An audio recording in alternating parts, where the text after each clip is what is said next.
Για εμάς, όλα ξεκινούν από την έμπνευση. Από τη στιγμή αυτή που οι ιδέες γεννιούνται μέσα από τη δύναμη της ομαδικής δουλειάς. Όταν άνθρωποι με διαφορετικές γνώσεις, εμπειρίες αλλά και φαντασία συνεργάζονται, τότε το αποτέλεσμα δεν είναι απλά μια ιδέα. Είναι κάτι καινοτόμο. Ένας κόσμος γεμάτος δυνατότητες. Ένας κόσμος με χώρους ανοιχτούς και φωτεινούς. Χώρους ενεργειακά βιώσιμους, ασφαλείς και ανθεκτικούς στις προκλήσεις της φύσης. Από καταιγίδες μέχρι πυρκαγιές, ακόμα και τυφώνες. Για εμάς, κάθε λεπτομέρεια έχει σημασία. Κάθε σχεδιαστική απόφαση προσφέρει στον τελικό χρήστη ένα χώρο ζεστό, φιλόξενο, μα πάνω απ' όλα ασφαλή. Για εμάς αυτό είναι μια πρόκληση, αλλά και μια συνεχή υπενθύμηση των δυνατοτήτων μας.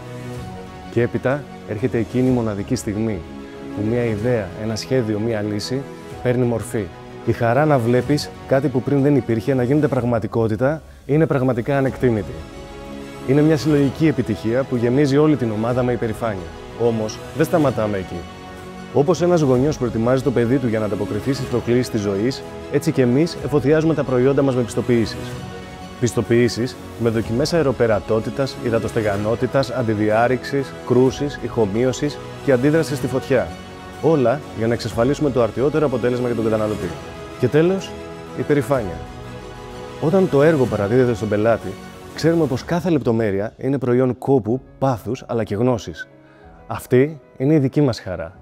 Να ξέρουμε ότι ένα κομμάτι του εαυτού μας βρίσκεται σε κάθε παράθυρο που ανοίγει. Αυτό είναι το μεράκι μας. Αυτό είναι το έργο μας.